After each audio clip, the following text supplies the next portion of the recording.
Bismillahirrahmanirrahim. Assalamualaikum warahmatullahi wabarakatuh. Alhamdulillahirabbil alamin. Nahmaduhu ta'ala wa nasta'inuhu wa nastaghfiruh wa natubu ilaihi wa na'udzu billahi min shururi anfusina wa min sayyiati a'malina. Man yahdihillahu fala mudilla lahu wa man yudlil fala hadiya lahu. Asyhadu an la ilaha illallah wahdahu la syarika lah wa asyhadu anna Muhammadan abduhu wa rasuluhu safiyuhu wa khaliluhu la nabiyya wa la rasula ba'dahu amma ba'd. Ma'asyiral muslimin dan muslimat rahimani wa rahimakumullahu jami'an. Alhamdulillah, pertama kita bersyukur kepada Allah Subhanahu wa taala atas semua karunia limpahan nikmat yang Allah berikan kepada kita semua. Semoga Allah Subhanahu wa taala membimbing kita agar senantiasa selalu berada di atas jalan yang Allah Subhanahu wa taala ridai sampai nanti ajal dan kematian menjemput kita semua. Amin ya rabbal alamin. Bapak Ibu sekalian yang dirahmati oleh Allah, kajian kita pada malam hari ini insyaallah akan melanjutkan kajian kita tentang pembahasan zikir-zikir yang disunnahkan oleh Nabi sallallahu alaihi wasallam, yang insyaallah pada malam hari ini kita akan membahas sebuah zikir yang termasuk juga dari zikir yang dianjurkan, disunnahkan dan memiliki keutamaan yang sangat besar sekali apabila dibaca pada saat pagi dan juga petang. Zikir ini insyaallah ulun yakin kebanyakan dari pian sudah hafal. Dan insyaallah pada malam hari ini kita akan menjelaskan makna, kandungan beserta faidah dari zikir yang biasa disebut dengan Sayyidul Istighfar. Nah, untuk supaya lebih memudahkan, supaya semoga bisa lebih bisa difahami, tadi ulun ada kopikan, minta tolong dibagikan. Ini lafaz zikirnya beserta di bawahnya terdapat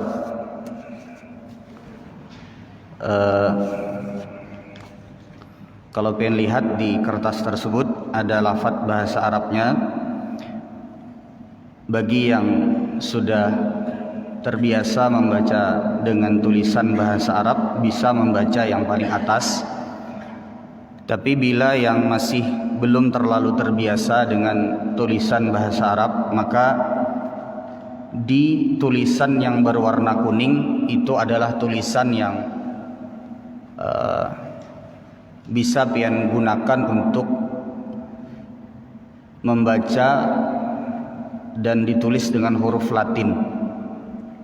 Jadi yang warna kuning itu kalau pian kurang terbiasa dengan bacaan bahasa Arab, jadi ulun tuliskan dengan bahasa Indonesia, dan di bawah yang warna kuning itu adalah artinya.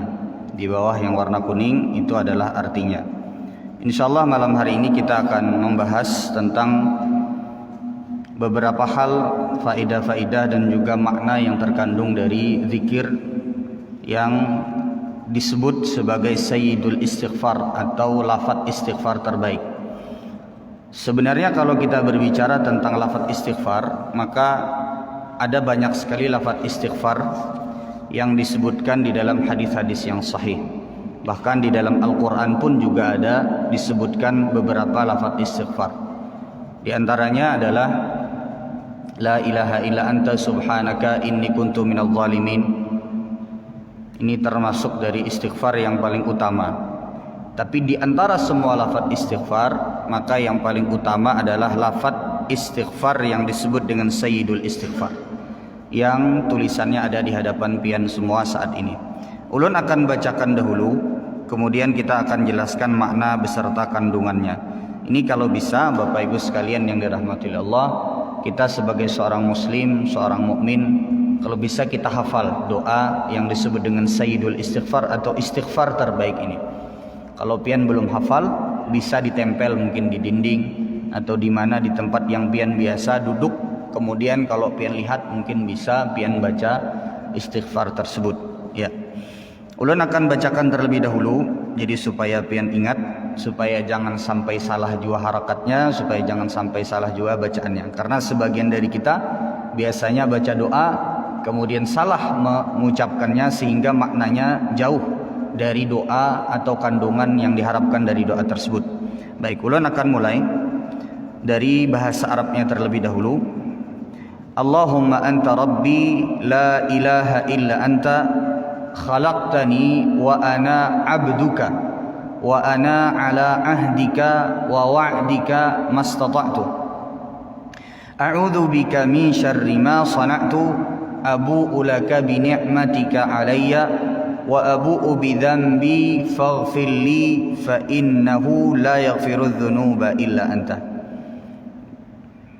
Kalau secara diterjemahkan secara global, secara umum, maka artinya adalah Allahumma anta rabbi la ilaha illa anta. Ya Allah, engkau adalah Rabbku, tidak ada ilah, tiada zat yang berhak untuk disembah, diibadahi dengan sebenar-benarnya selain engkau. Khalaqtani wa ana abduka, engkau yang telah menciptakan aku dan aku adalah hambamu. Wa ana ala ahdika wa wa'dika mastata'tu, dan aku menepati perjanjian untuk taat kepadamu dan janji balasanmu sesuai dengan kemampuanku. A'udzu bika min syarri ma sana'tu, aku berlindung kepadamu dari keburukan perbuatanku. Abu'u laka bi ni'matika alayya, aku mengakui nikmatmu kepadaku. Ya. Wa abu'u bi dzambi faghfirli, dan aku mengakui dosaku kepadamu, maka ampunilah aku. Fa innahu la yaghfiru dzunuba illa anta, sungguh tidak ada yang dapat mengampuni dosa kecuali selain daripada engkau. Maksudnya tidak ada yang dapat mengampuni dosa kecuali hanya selain dari Allah Subhanahu wa taala. Ini kalau secara global atau secara ringkas terjemahannya seperti itu. Ya. Kalau secara makna, ulun ingin berbicara berkenaan dengan riwayat hadis ini, dan sebelumnya hadis ini adalah hadis yang sahih diriwayatkan oleh Al-Imam Al-Bukhari dan juga Imam Muslim. Muttafaqun alaih, dan kalau lihat tulisan di bawahnya muttafaqun alaih itu artinya adalah disepakati oleh Al-Imam Al-Bukhari dan juga Imam Muslim. Artinya hadisnya adalah hadis yang sahih. Jadi pian tidak perlu ragu untuk mengamalkannya, karena kita kan kalau beramal saleh, terkhusus zikir yang kita baca, permohonan ampun kepada Allah yang kita yakini dari Nabi, itu harus ada landasan dalilnya. Nah, hadis ini adalah hadis yang sahih diriwayatkan oleh Al-Imam Al-Bukhari dan Imam Muslim. Hadisnya sahih, jadi sekali lagi pian tidak perlu ragu untuk mengamalkan dan membaca doa tersebut. Baik. Mungkin pian akan bertanya, keutamaannya apa Ustaz kalau orang bisa membaca doa tersebut? Dan membaca ini kalau bisa dihafalkan Pak. Tapi kalau tidak bisa, sekali lagi pian membaca dengan tulisan yang pian misalnya pian baca di depan, itu tidak menjadi masalah. Yang penting pian resapi maknanya sebagaimana dalam hadis yang sahih. Hadisnya diriwayatkan oleh Al-Imam Al-Bukhari. Nabi SAW bersabda, jadi kata Rasulullah SAW, "Wa man qalaha minan nahari muqinan biha." Siapa saja yang mengucapkan sayyidul istighfar ini, doa yang tadi kita baca, minan nahari, pada saat siang hari, ini disebutkan oleh para ulama artinya adalah pada pagi hari, karena pagi itu sudah termasuk dari waktu siang, karena lawannya siang berarti malam. Jadi ketika kita pagi hari itu kita baca zikir ini, famata min yaumi muqinan biha famata min yaumi, dia yakin terhadap zikir tersebut beserta keutamaannya, dia yakin terhadap isi kandungan dari zikir tersebut, kemudian dia mati pada hari tersebut. Jadi kalau orang membaca pada pagi hari atau pada satu hari, lalu Allah takdirkan dia meninggal dunia, qabla ayyumsi, sebelum datangnya malam hari. Jadi ini kata Nabi, orang yang membaca ini pada hari atau pada siang hari, pada pagi hari, lalu dia meninggal sebelum datangnya malam hari, fahuwa min ahlil jannah, maka dipastikan orang tersebut adalah termasuk dari yang akan Allah masukkan ke dalam surga. Lalu kata Nabi SAW, wa man qalaha minal laili muqinan biha, siapa saja yang membaca doa tersebut pada malam hari. Ini bisa dibaca pada saat malam hari setelah maghrib atau mungkin menjelang maghrib, sebelum maghrib. Sebagian para ulama menyebutkan setelah sholat asar pian sudah bisa baca untuk rentetan zikir pagi dan petang. Boleh. Famata qabla ayyusbih, lalu dia meyakini isi dan kandungan dari zikir tersebut. Dia meyakini janji Allah terhadap zikir tersebut bagi orang yang membaca zikir tersebut. Lalu dia meninggal dunia, Allah takdirkan ruhnya dicabut oleh Allah sebelum waktu subuh datang. Fahuwa min ahlil jannah, maka dipastikan dia akan masuk ke dalam surga. Jadi ulun mun betakon lawan pian seberataan, kita semuanya pasti hendak ngarannya masuk surga. Semuanya kita pasti hendak masuk surga. Di antara yang bisa membuat kita masuk surga, Pak, konsisten di dalam membaca zikir ini. Meskipun konsisten atau berkesinambungan, rajin mempraktekkan doa ini, terkhusus pada pagi, pada petang, itu kada mudah, Pak. Ada aja halangannya mun kita hendak membaca doa ini. Kalau pian termasuk dari orang yang dimudahkan oleh Allah untuk membaca zikir ini pada pagi dan petang, ini insya Allah pertanda baik sekali, Pak. Tapi syaratnya satu. Ujar Nabi SAW, man qalaha minan nahari, dalam lanjutan hadisnya, minal laili muqinan biha, dia meyakini terhadap apa yang ada di dalam zikir tersebut. Berarti orang yang namanya meyakini, ngarannya orang yakin tuh baik harus paham dahulu. Harus paham terlebih dahulu isi kandungan dari apa yang disebutkan oleh Nabi dan kita ucapkan pada pagi dan pada sore. Baru nanti kalau kita meninggal, nah itu yang dijanjikan oleh Allah melewati hadis ini akan masuk ke dalam surga. Mun kada paham kayak Pak, berarti belum sampai kepada derajat yang dijanjikan. Kalau kada paham kayak apa hendak yakin. Sehingga itulah kenapa kita sebaiknya faham arti dari setiap zikir yang kita baca, terkhusus zikir-zikir yang ada konteks persyaratan kalau membaca zikir tersebut, meyakininya, baru nanti ada ganjarannya. Seperti hadis ini, Pak. Jadi kalau pian baca hadis ini yang disebutkan di dalam Sahih Bukhari, barang siapa yang membaca dan meyakininya, nah orang yakin itu kan harus memahami terlebih dahulu. Bagaimana kita bisa meyakini sesuatu yang kita tidak fahami? Sehingga kalau pian mau dapat ganjaran pahala masuk ke dalam surga tadi, nah harus paham dulu Pak hadisnya. Itulah kenapa pada malam hari ini di antaranya kita akan sebutkan beberapa faedah dan makna daripada hadis yang mudah-mudahan bisa kita praktekkan bersama. Baik, poin pertama, itu tadi poin yang pertama, keutamaannya adalah diberikan oleh Allah ganjaran masuk ke dalam surga. Yang kedua, Pak, mungkin pian akan bertanya, Ustadz mana istighfarnya Ustadz? Sepanjangan nih ulun lihat istighfarnya tuh di nang paling bawah aja. yang paling bawah. Kenapa bisa istighfarnya itu sedikit sementara muqaddimahnya panjang? Dan semuanya ini Pak lafadznya dari Nabi SAW. Ulun beberapa kali pernah ditanya, Ustadz kenapa Sayyidul Istighfar itu istighfarnya di hujung aja? Sedikit saja. Rahasianya Bapak Ibu sekalian yang dirahmati oleh Allah, zikir itu, permintaan itu, doa itu ketika kita panjatkan kepada Allah, adabnya kita dengan Allah itu Pak ketika kita berzikir harus ada muqaddimahnya terlebih dahulu.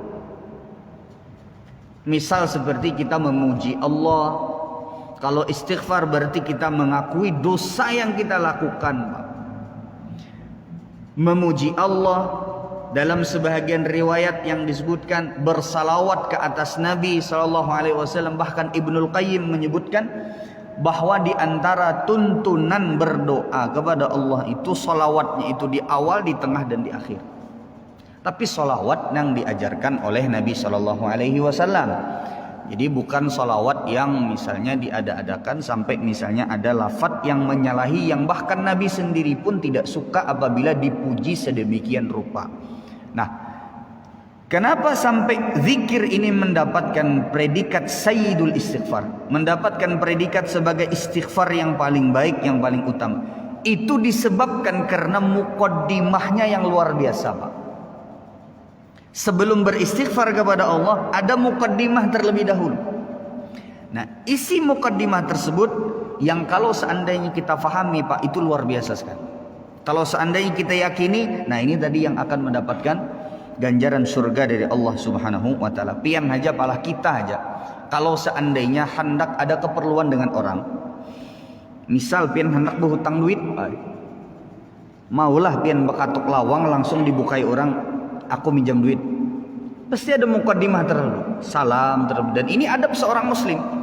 Salam terlebih dahulu, mungkin bertanya kabar, mungkin sampaikan kenapa pian hendak meminjam duit, sampaikan hajat pian, keperluan pian, kenapa sampai pian tuh keperluannya apa sampai hendak minjam duit, sampai kepepet sekali. Itu diantara adab ketika kita bermuamalah dengan manusia.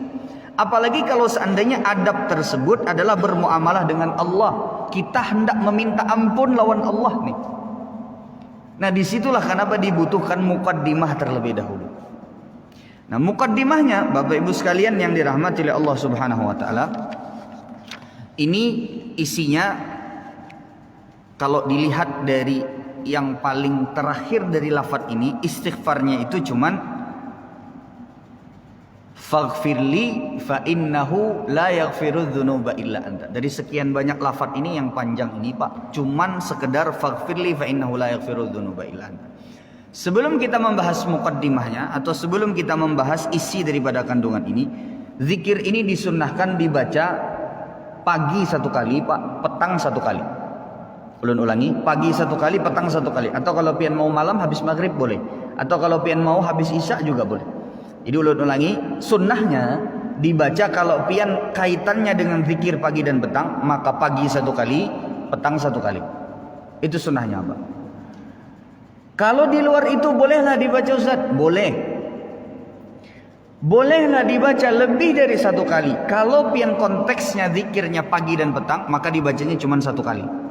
Tapi kalau pian mau beristighfar, meminta ampun kepada Allah, tidak ada kaitannya dengan kaitan zikir pagi dan petang, boleh, Pak. Hendak berapa kali kah pian? Tapi tidak boleh diyakini bahwasanya, oh Nabi menganjurkan misalnya 1000 kali. Nabi menganjurkan misalnya, karena tidak ada anjurannya. Pian mau sampai target pian misalnya 1000 kali, 100 kali, boleh, silahkan. Ya, itu dipersilahkan. Di luar daripada yang tadi zikir pagi dan petang. Kalau zikir pagi dan petang sekali lagi sunnahnya, Pak. Karena kita kalau beramal soleh itu, Pak, tidak dilihat dari kehendak atau perasaan kita. Misal seperti Pak lah, sambahyang 2 rakaat sebelum subuh, biasa disebut dengan sunnah fajar. Ulun batakon lawan pian, mana yang lebih utama, Pak? Mun pian membaca surat Al-Baqarah 2 rakaat sebelum salat subuh nih. Surat Al-Baqarah rakaat pertama 2 lembar, rakaat kedua 2 lembar. Dengan kalau pian baca rakaat pertama qul ya ayyuhal kafirun, yang kedua adalah qul huwallahu ahad. Mana yang paling utama, Pak? Yang kedua. Meskipun pendek tapi itu dilakukan oleh Nabi. Itu yang diinginkan di dalam ketika kita beramal soleh. Bahkan sedetail itu, Pak. Bolehlah kalau kita baca misalnya surat Al-Baqarah tadi 2 halaman rakaat pertama, 2 halaman rakaat kedua, boleh. Tapi pahalanya tidak akan lebih besar ketimbang pian membaca qul ya ayyuhal kafirun di rakaat pertama, qul huwallahu ahad di rakaat kedua. Kenapa? Karena yang kedua ini seperti yang dilakukan oleh Rasulullah sallallahu alaihi wasallam. Nah, itu, Pak. Lalu kemudian ketika kita berzikir, zikir pagi dan petang, Nabi menganjurkannya sekali pagi, sekali petang. Itu kalau ikatannya zikir pagi dan petang. Tapi kalau pian hendak beristighfar siang, misalnya pian merasa misalnya ulun banyak dosa, ya Allah, beristighfar dengan lafaz istighfar doa ini boleh, pian mau 10 kali, 100 kali silahkan, tidak masalah. Karena di antara yang dianjurkan oleh Nabi SAW, kita banyak beristighfar dalam keseharian kita. Bahkan Nabi SAW diriwayatkan sekali duduk bisa sampai 70 kali, sehari bisa sampai 100 kali. Ini Nabi SAW yang sudah jelas tempatnya di dalam surganya Allah Subhanahu wa taala. Nah Bapak Ibu sekalian yang dirahmati oleh Allah, jadi tadi bacanya berapa kali? 1 kali pagi, 1 kali petang. Bolehkah kita baca lebih dari 1 kali pada pagi hari? Ini tidak dianjurkan, karena ini menyalahi dari yang diajarkan oleh Nabi SAW. Kalau selainnya, kalau niatnya itu bukan zikir pagi dan petang, bolehkah? Boleh, silahkan. Pian mau baca 10, 100, mau pian baca 1000, tidak masalah. Ini tidak menjadi masalah. Baik. Kemudian, nah itu disebut kalau yang pertama disebut dengan zikir mu'allaq, zikir yang berkaitan dengan sunnah tertentu. Kalau yang kedua itu disebut dengan zikir mutlak, artinya tidak ada ikatan dengan apapun, jadi tidak terikat dengan zikir pagi dan petang. Baik, sampai sini bisa dimengerti Pak? Baik. Yang berikutnya, ya, kita akan bahas dulu dari lafaz yang pertama. Allahumma anta rabbi. Ya Allah, engkaulah Rabbku. Jadi di sini artinya kita berikrar bahwasanya Allah Subhanahu wa taala Rabb. Rabb itu baik artinya kita mengakui Allah itu adalah zat yang menciptakan kita. Allah adalah zat yang memberikan kepada kita rezeki. Allah adalah zat yang memberikan kepada kita segala macam kenikmatan. Allah yang mengatur seluruh kehidupan kita.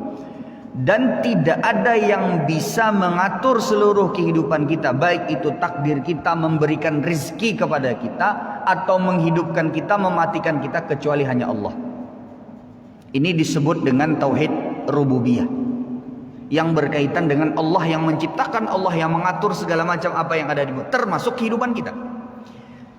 Ini yang kita akui pada awal zikir ini. Kita berikrar bahwasanya Allahumma anta rabbi, ya Allah engkaulah Rabbku, engkaulah yang telah menciptakanku, engkaulah yang telah memberikan kepadaku rezeki, engkaulah yang telah memberikan kepadaku kehidupan ini, nafas, penglihatan, kemudian juga segala macam nikmat, uang, kemudian juga keluarga, keturunan dan lain sebagainya. Allah yang memberikan.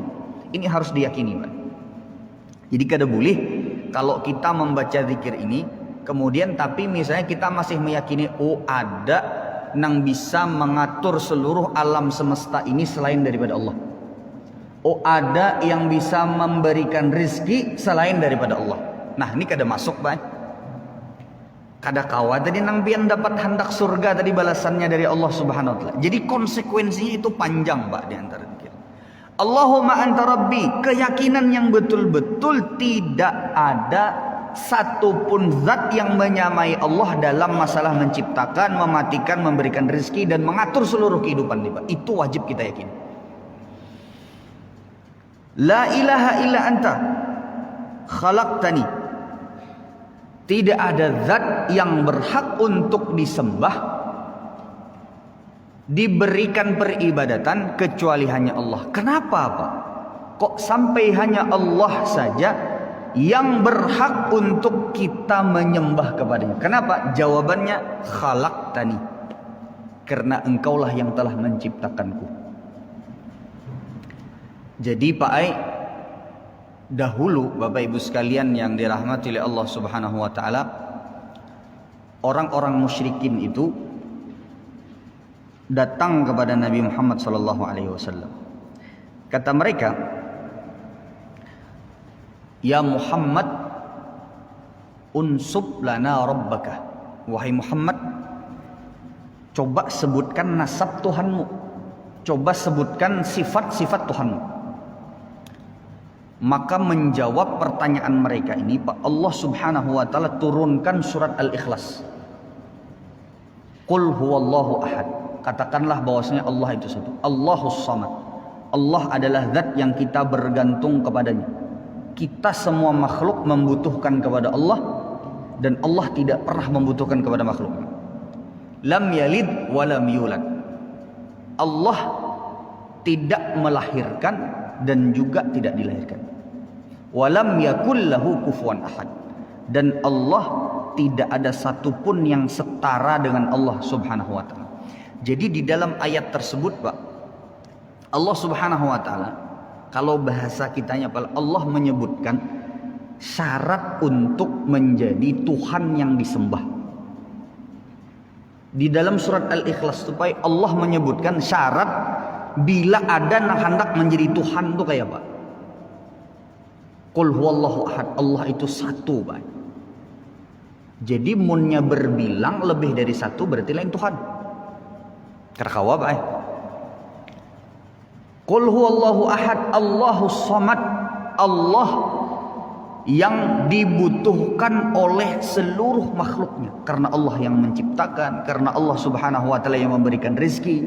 Nah, bilanya ada Tuhan masih membutuhkan kepada orang, Pak, berarti lain Tuhan, kada kawa disembah Tuhan.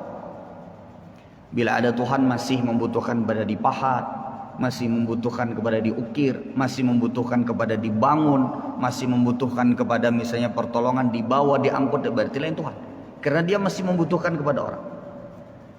Lam yalid wa lam yulad, dan Allah subhanahu wa ta'ala tidak melahirkan dan Allah tidak dilahirkan. Bila ada yang mengaku Tuhan tapi masih melahirkan atau dilahirkan, berarti lain Tuhan. Walam yakul lahu kufuwan ahad, dan tidak ada yang setara dengan Allah subhanahu wa ta'ala. Jadi kenapa sampai Allah itu disembah? Karena Allah memang berhak untuk disembah.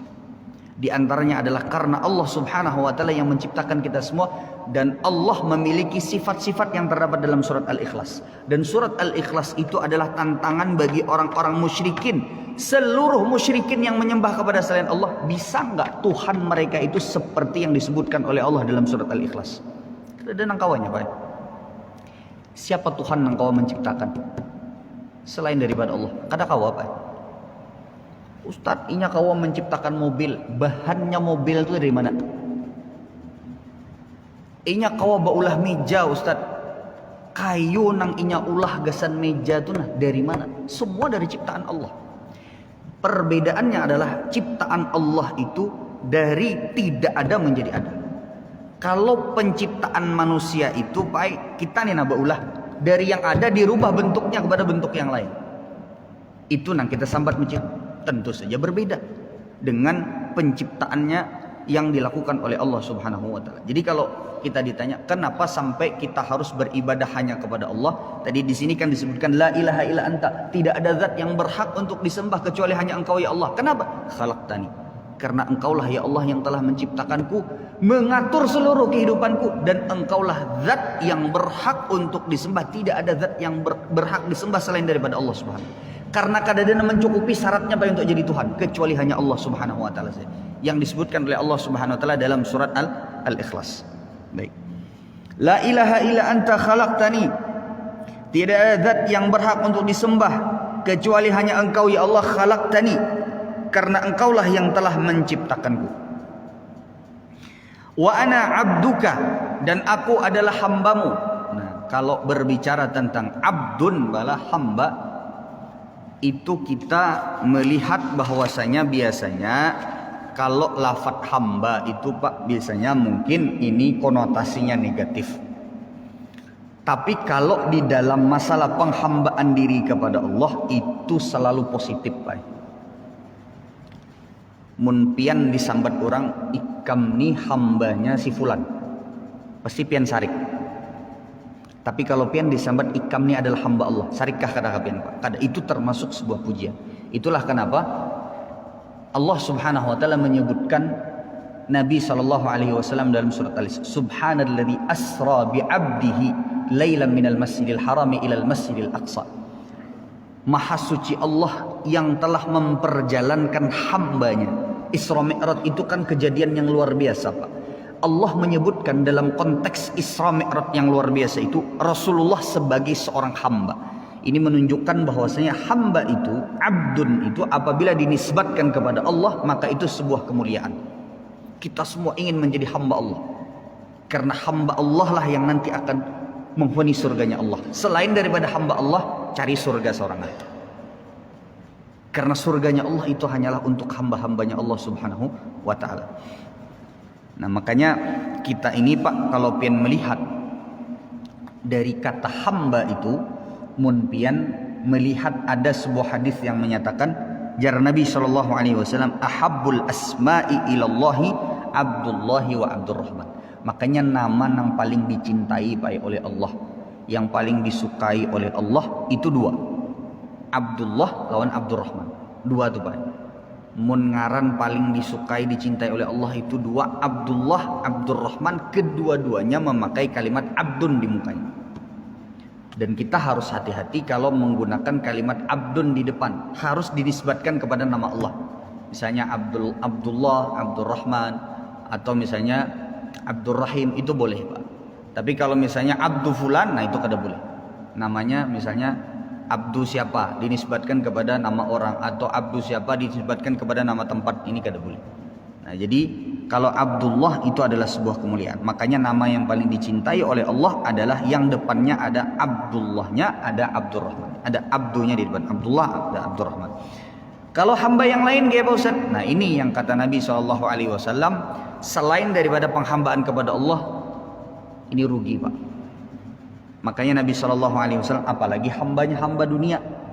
Makanya Nabi SAW menyebutkan dalam sebuah hadis, ta'isa abdud dinar, celakalah, merugilah orang-orang penghamba dinar, yang hidupnya dihabiskan seluruhnya untuk mencari dinar.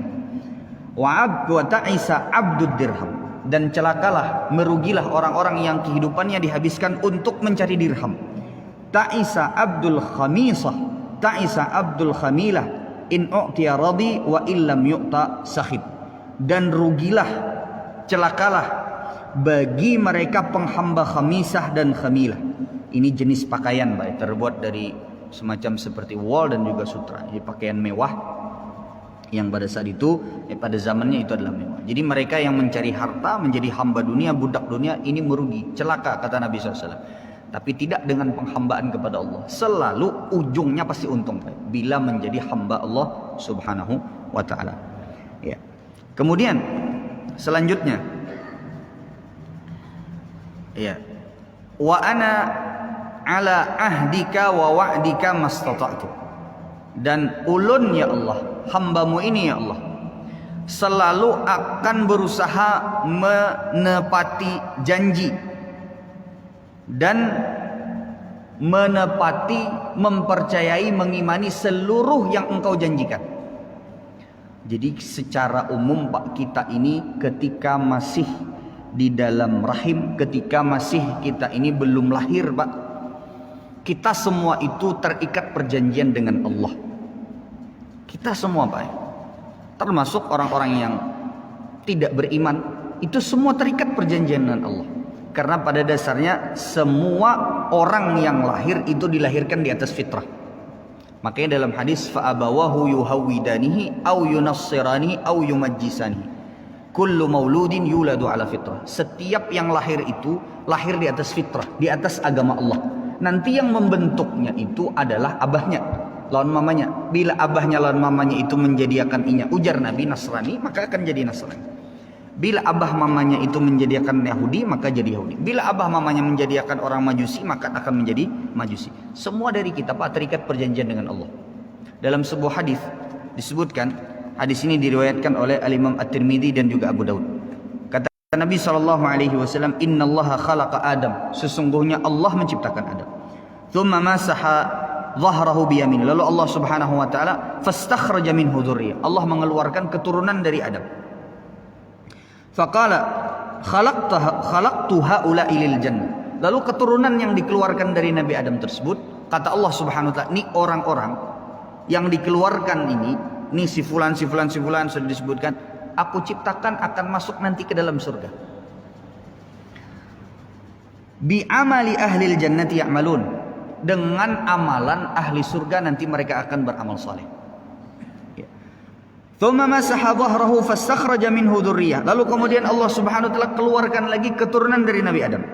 Faqala khalaqtu haula'i lin-nari bi amali ahli an-nari ya'malun, lalu kemudian Allah katakan mereka ini akan nanti menghuni neraka, itulah kenapa nanti mereka beramal dengan amalan ahli neraka. Faqala rajulun, lalu kemudian salah seorang sahabat berkata, fa fimal amal ya Rasulullah, kalau begitu bagaimana Rasulullah? Artinya sahabat ini bertanya, Rasulullah kalau sudah ditakdirkan begitu, kita bagaimana? Lalu kata Rasulullah SAW, Inna Allah idha khalaqal abda lil jannah ista'malahu bi'amali ahlil jannah. Sesungguhnya Allah Subhanahu wa ta'ala apabila menciptakan seorang hamba untuk masuk ke dalam surga, maka Allah Subhanahu wa ta'ala akan bukakan pintu taufik untuk dia beramal dengan amalan penduduk ahli surga. Setidaknya mungkin nanti di akhir kehidupannya mungkin dia akan beramal dengan ahli. Pokoknya yang jelas dia ada mengamalkan amalan ahli surga. Hatta yamutu ala amali min amali ahli jannah, ala amalin min amali ahli jannah, sampai nanti dia akan meninggal dengan beramal dengan amalan ahli surga. Ya. Fayudkhiluhu Allahul jannah, lalu Allah akan masukkan orang tersebut ke dalam surga. Wa idza khalaqallahu al-'abda lin-nar, tapi apabila Allah ciptakan hamba tersebut untuk masuk ke dalam neraka, ista'malahu bi amali ahli nar, Allah akan bukakan dia, mudahkan dia untuk beramal dengan amalan ahli neraka.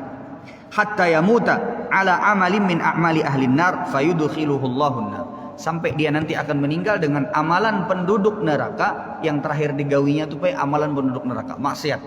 Ini disebut dengan su'ul khatimah, dan Allah akan masukkan orang tersebut ke dalam neraka. Jadi ini perjanjian malah bahwasanya akan ada orang-orang yang Allah ciptakan untuk nanti menghuni surga, ada juga orang-orang yang Allah ciptakan untuk menghuni neraka. Tapi itu kita kada tahu Pak, siapa orangnya, ngarannya siapa, selain dari yang telah diberitahukan oleh Nabi, para anbiya, para sahabat Nabi SAW. Mun kita ini masih belum tahu Pak. Fulan masuk surga ke masuk neraka kada kawa, memponis orang kada kawa, menyatakan diri kita masuk surga pun kada kawa, apalagi memberi rekomendasi orang masuk surga. Nah ini jelas kada kawa. Ini jelas kada kawa Pak. Karena kita semua kada tahu siapa nang ahli surga, siapa nang ahli neraka, kada tahu.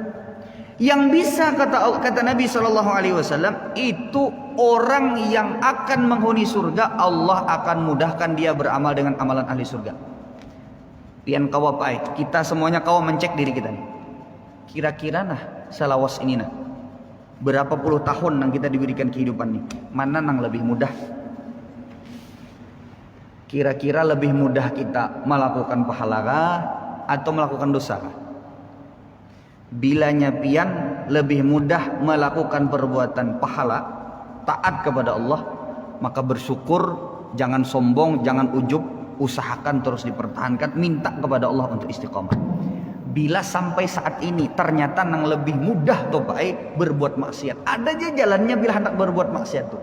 Nyaman benar bila hendak berbuat maksiat tuh. Kadang ngalih berbuat maksiat, lebih ngalih berbuat taat kepada Allah. Lebih gampang pian berbuat maksiat kepada Allah Subhanahu. Ada aja jalannya tuh. Ada aja kawan nang membawai. Ada aja pian kemana aja komunitasnya, pian ke Jakarta atau kemana aja dapat aja kekawanan nang serupa tuh. Nah hati-hati Pak, cepat lekas bertaubat kepada Allah Subhanahu wa taala. Karena jangan sampai itu menjadi pertanda buruk untuk nanti kita jangan-jangan tercipta untuk nerakanya Allah Subhanahu wa taala. Makanya Bapak Ibu sekalian yang dirahmati oleh Allah Subhanahu wa taala, usahakan untuk kita beramal dengan amalan ahli. Dicari Pak, amalan ahli surga itu apa aja dicari. Kekawanan yang kira-kira soleh itu dikawani, yang kira-kira buruk, yang kira-kira akan mendatangkan pengaruh kepada kita sasadangnya. Bakawanan lawan orang-orang nang kayak itu. Nah ini Bapak Ibu sekalian yang dirahmati oleh Allah Subhanahu wa taala, apa yang disebut tadi dengan perjanjian. Artinya kita sudah berjanji kepada Allah untuk taat kepada Allah, dan janji bagi orang-orang yang taat kepada Allah dimudahkan untuk beramal saleh, itu akan masuk ke dalam surga. Begitu pula janji bahwasanya orang-orang yang tidak taat akan tempatnya di neraka Allah Subhanahu wa taala, disiksa oleh Allah Subhanahu wa taala. Lalu kemudian lafaz yang berikutnya, mastata'tu, selama ulun bisa ya Allah. Kenapa sampai ada kalimat mastata'tu? Karena kita manusia ini penuh dengan kekurangan, penuh dengan kekhilafan, penuh dengan kesilapan. Kadada orang yang sempurna tuh kadada. Di sini kita bisa mengambil pelajaran bahwasanya tidak mungkin Bapak Ibu sekalian yang dirahmati Allah, hidup kita ini sempurna kada bermaksiat tuh kada mungkin. Tapi orang nang selalu berada di atas kebaikan supaya bila setiap kali berdosa cepat beristighfar dan Allah. Makanya Nabi SAW mengatakan dalam hadis yang masyhur, kullu bani Adam khata', setiap anak cucu Adam itu pasti berbuat salah. Wa khairul khata'in at-tawwabun, sebaik-baiknya orang yang bersalah itu adalah orang-orang yang bertaubat kepada Allah Subhanahu wa taala. Baik. Berapa menit lagi? 8. Baik. Kemudian setelah itu ya, lafaz yang berikutnya, a'udzu bika min syarri ma sana'tu. Ya Allah, hambamu berlindung kepada Engkau dari segala macam keburukan yang ditimbulkan karena perbuatan dosa ulun. Jadi lafadz hadis ini menunjukkan kepada kita bahwa perbuatan dosa itu memiliki dampak yang luar biasa untuk kehidupan kita, Pak. Jadi nang baulah dosa tu, Pak, ai sabujurannya dampaknya itu besar bagi kehidupan kita. Makanya ada salah seorang ulama yang bernama Fudail bin Iyad. Beliau mengatakan, inni la'asillaha wa a'rifu dzalika fi khuluqi dabbati. Bila aku bermaksiat, ujar Sidin, aku melihat bekas atau perubahan pada akhlak pertama dabbati, tungganganku. Pertama, Pak. Jadi bila Jarsidin aku ini bermaksiat, pasti akan ada pengaruhnya kepada yang pertama tungganganku. Tunggangan tuh bahari pala kuda, onta, pina mau uyuh aja misalnya ontanya, atau pina kadang mau disuruh berjalan. Nah ini salah satu kata beliau yang indikasi beliau bisa merasakan sisi negatif dari maksiat itu pada tunggangan beliau. Wa khadimi, dan pada orang yang membantuku, pada pegawaiku, ujar Sidin. Jadi pegawai pun ternyata bisa kena imbas pengaruh dari maksiat yang kita lakukan. Makanya bila pian ada diisi pegawai nang mengoler, atau misalnya pegawai ini misalnya berkhianat kepada pian, atau misalnya pegawai ini misalnya aur hendak naik gaji harus gawiannya kada tuntung misalnya kan. Ini bisa jadi karena sebab daripada maksiat yang pian lakukan kepada Allah Subhanahu. Artinya kelakuan kada beres baik pegawai itu. Ya. Bisa jadi karena itu adalah sebab dari maksiat yang kita lakukan kepada Allah Subhanahu wa taala, yang Allah timpakan efeknya itu kepada pegawai kita. Lalu kemudian kata beliau, wa mraati, dan juga aku bisa melihat bekas kemaksiatanku tersebut pada istriku. Jadi bila kita misalnya pala bini ini pina membingkas terus atau misalnya pina menantang terus, atau pina membantah terus, ada aja jawabannya bila disuruh taat lawan suami itu. Jangan bergegas pian menyalahkan bini. Lihat dulu diri kita nih, nah. Jangan-jangan ketujuh membangkangnya bini kita, ketujuh membingkasnya bini kita, ketujuh membantahnya bini kita, itu akibat dari kesalahan dosa yang kita lakukan. Bisa jadi di luar rumah, bisa jadi dosa yang kita lakukan karena kita misalnya dosanya karena melihat sendirian. Di rumah aur panci terbang, piring terbang, bepecahan. Ada aja setiap hari itu nang diributakan lawan bini itu ada aja. Anak kahbariannya, kenapa pian ninak jadi nakal bener nak. Jangan berdasarkan menyalahkan bini lawan anak baik. Coba kita introspeksi diri kita, karena bisa jadi itu adalah akibat dari kemaksiatan yang kita lakukan, yang selama ini mungkin kita kada beristighfar lawan Allah. Begitu pula istri, bilanya melihat laki ini kada kekaruan, atau misalnya melihat laki ini ngalih benar ditagur, nah itu mungkin bisa jadi sebabnya adalah kemaksiatan dari seorang istri yang mungkin bisa jadi itu Allah timpakan kepada pasangan. Bahkan kata beliau, ini sepaket malah, ini contoh aja yang disebutkan oleh beliau, dan ini yang beliau rasakan. Subhanallah, ulun takjub sekali Pak ketika melihat perkataan beliau ini. Kata beliau, inilah asillah, sungguh aku ketika bermaksiat kepada beliau ini orang soleh ahli ibadah Pak. Sungguh kata beliau, aku ini ketika bermaksiat kepada Allah, wa a'rifu dzalika fi khuluqi dabbati, aku melihat bekas dari kemaksiatanku tersebut pada perubahan akhlak, buruknya akhlak pertama tungganganku. Nah, ambil bisa kendaraan aur mogok terus, nah bisa jadi itu termasuk daripada bekas kemaksiatan. Satu. Yang kedua adalah khadimi, pegawaiku kata beliau. Yang ketiga adalah wamraati, pada istriku, pada pasanganku. Yang keempat adalah wa fa'rati. Fa'rati itu artinya tikus di rumah. Subhanallah, Pak. Ini perkataan seorang ahli ibadah, Pak. Pada zaman beliau tersebut kata beliau, aku bisa melihat bekas dari kemaksiatanku itu bahkan pada tikus yang mulai berulah di rumahku. Pian bila sudah misalnya mau ulah racun tikus sudah, kemudian juga menjabak tikus sudah, dari yang lem sampai misalnya kapur barus dan sebagainya, masih aja ada tikus tuh, mereka ada habis-habis tikus di rumah. Ini bisa jadi karena sebab kemaksiatan yang pian lakukan, bisa jadi di luar rumah, atau bahkan bisa jadi kemaksiatan yang pian lakukan di rumah pian. Makanya Bapak Ibu sekalian yang dirahmati Allah, dalam sebuah hadis mungkin pian akan bertanya, ulun ni Ustaz Tayyar ngali benar mencari gawian, atau gawian nih diampihi orang terus, bisa jadi sebabnya adalah karena, makanya dalam sebuah hadis yang dihasankan oleh Syekh Al-Albani, diriwayatkan oleh Ibnu Majah, Nabi SAW mengatakan, innar rajula, sesungguhnya seorang laki-laki, la yuhramur rizqa bidzambi yusibu. Bisa jadi seorang laki-laki itu, kata Nabi SAW, dia diharamkan dari rizki, dia ditutup pintu rizkinya oleh Allah karena maksiat dosa yang dia lakukan. Nah jadi Pak, orang yang berbuat dosa itu bisa jadi rizkinya dibuat mampet oleh Allah Subhanahu wa taala. Bahkan Bapak Ibu sekalian yang dirahmati oleh Allah, Abdullah bin Abbas radhiyallahu taala anhu, beliau menyatakan, sahabat nih Pak, Abdullah bin Abbas radhiyallahu taala anhu, innalil hasanati dhiya'an fil wajhi, sungguh orang ahli ketaatan, orang kalau melakukan kebaikan itu, kata Abdullah bin Abbas, itu akan Allah berikan cahaya pada wajahnya. Kada mesti Pak wajahnya tuh putih, kada mesti wajahnya tuh mungkin skincare glowing, kada. Bisa jadi wajahnya itu coklat hirang, tapi pian nyaman melihat wajahnya. Rasanya tuh modal kayak bercahaya aja, padahal orangnya hirang misalnya, padahal orangnya coklat kulitnya. Kata Abdullah bin Abbas, sungguh Allah Subhanahu wa taala akan memberikan cahaya kepada wajah orang-orang yang melakukan ketaatan. Pian habis berbuat taat, pian habis pengajian nih, pala keluar masjid, rasakan ketenangan hati pian. Rasa ada nyaman. Nah ini yang membuat Allah Subhanahu wa taala melemparkan cahaya pada wajah kita. Ulun rasa cukup sampai sini Pak lah. Insyaallah mungkin kapan-kapan akan kita lanjutkan kembali. Kita tutup dengan doa kafaratul majlis. Subhanakallahumma wa bihamdika asyhadu an la ilaha illa anta astaghfiruka wa atubu ilaik. Assalamualaikum warahmatullahi wabarakatuh.